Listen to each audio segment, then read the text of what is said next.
Hello everyone, my name is Katie Thatcher, and this is a presentation of my digital portfolio for Curriculum 545, using technology for teaching and learning.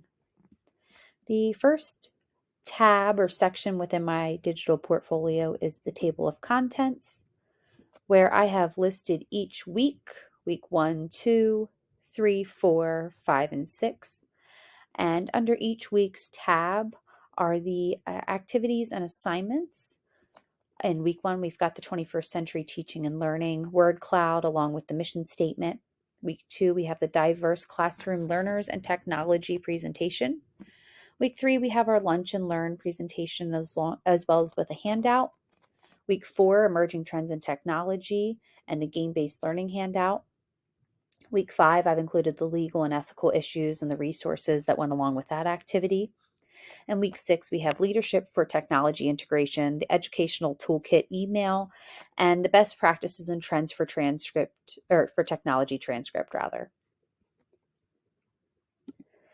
So in week 1, under the 21st Century Teaching and Learning, I have the word cloud with just all of the words that kind of come to mind when I think of 21st century teaching and learning.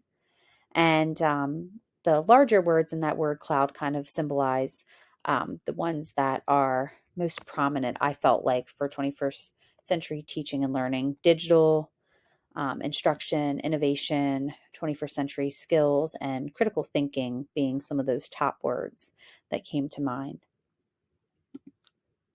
Also included the mission statement for technology in the 21st century, and kind of my dedication or promise to helping 21st century learners learn and become well equipped with those skills that they need in the classroom in order to be successful once they leave the school building and enter the real world.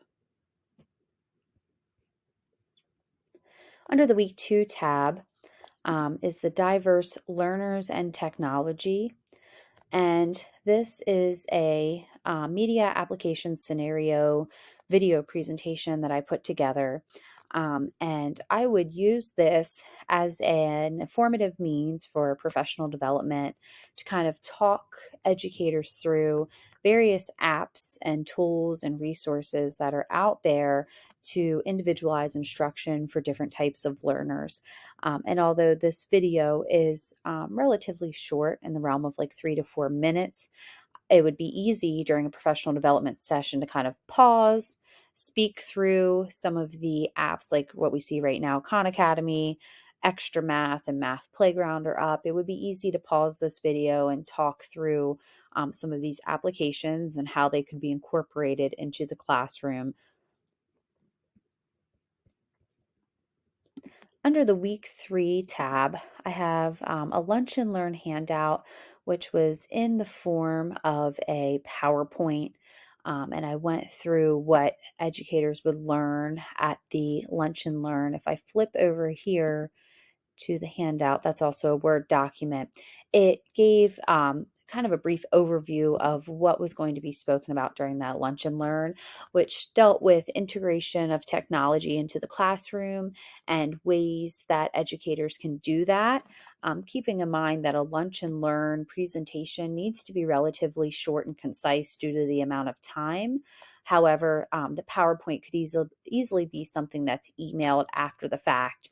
And the handout that I provided with it would be distributed or posted in a school building beforehand, kind of gain the interest of the educators or the teachers, and kind of wanting them to attend something of that nature.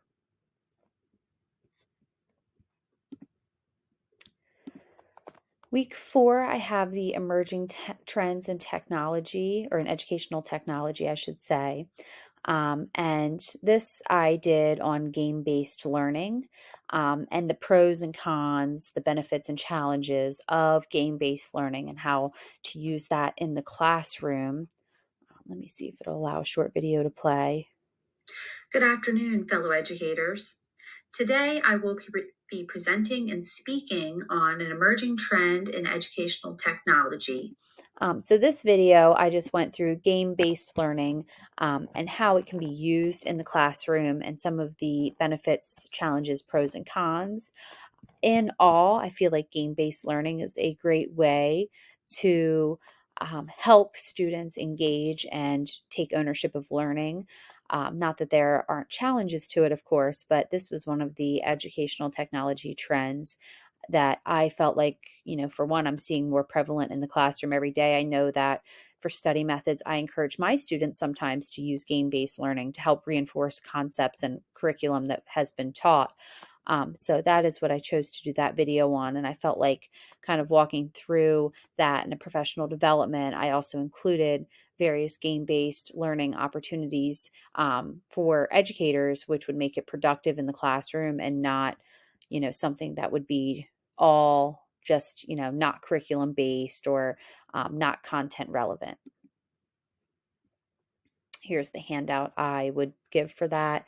The pros and cons. The pros are definitely increased student engagement, real-time teacher and student feedback, which I feel like is huge to make those in-the-moment decisions or changes as you're teaching, and reinforcement of concepts. Of course, the cons can be misuse of games. We all know that kids can kind of get a little consumed sometimes, so monitoring their amount of usage and that they're staying on task when they need to, not curriculum aligned, as well as technology issues can sometimes be a con and hinder the effectiveness of game based learning.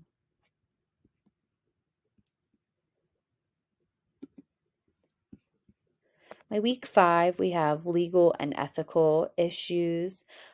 So, equipping classrooms with digital devices for student use, that's a huge one. And making sure that each student has a fair and equal opportunity to access technology. I know that the COVID-19 pandemic hit and kind of opened our eyes and revolutionized how we utilize technology. I can vividly recall having no idea what Zoom was, to having to know how to get on Zoom and speak to students and, communicate, teach through Zoom for many months. And we also found some of the pitfalls, though, with technology that some of our students didn't have hotspots or internet. So we were providing hotspots. Some of them didn't have devices to take home. I teach at the high school level, so for about 6 years now, each of my students has been provided with some type of technology. We had Chromebooks up until 2 years ago when we got an Apple grant. So now all of my students have Apple iPads, which is phenomenal. But at the lower grade levels, it was very much trying to figure out how we were going to equip students with digital devices. And I know that even sometimes in the school building, that can be a struggle too, now that we're not Zooming and things of that nature, so that each student has the opportunity to learn digitally since it's such a critical and crucial 21st century skill that's needed at this point. Along with that video clip, I provided my resources. So, where I found some information, I did a lot of reading on that just to figure out the importance, of course, of technology and each student really being able to possess one that's either, given by the school that they have to return at the end of the school year or, granted them to keep forever. A lot more important than I think we would initially have thought for each and every student to have access to those. I think we're becoming a little more aware in the 21st century of how important that actually is. And finally, I have week 6, which we have the leadership for technology integration. This talks about best practices and trends for technology integration, how to communicate with, community members and families. This is so important as well, being able to communicate with families and community members so that us as educators in schools and school districts, we're being transparent for one, and for two, so that they're what I call in the know. I did a whole presentation on that. Social media platforms are a great way of being able to communicate information to the vast majority, if you will. Robo or robot text messages and phone calls, family/parent teacher conferences. Those can be done in a number of ways. There are so many different ways to kind of make sure that we're keeping open lines of communication. And so this video will kind of just be a starting point in a professional development or a professional learning. And then it would easily be expanded upon. You could, have different examples through social media platforms and apps about how this communication can be done, kind of what it looks like, give a visual, and even maybe if time is warranted, help an educator who may not have a class dojo or a remind app set up, but would like one in order to communicate better with their students and their families. This is the Educational Technology Toolkit email where I recommend the book on understanding the digital learner. It's so very important to be able to kind of understand digital technology and the role that it plays in our students' lives and education. So I wrote up a recommendation email for the teachers that are reluctant in integrating technology in their classroom.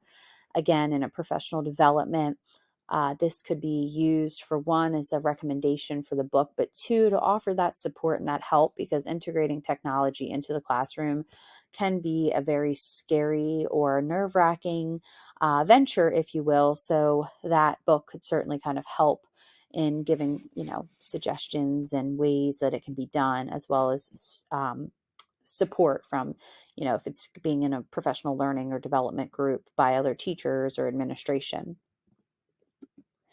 And finally, this was my transcript that went with my short video up here as for leadership for technology integration, kind of how my talking points through each slide or section of this video, to kind of help expand on the ideas and the information presented in this clip or video.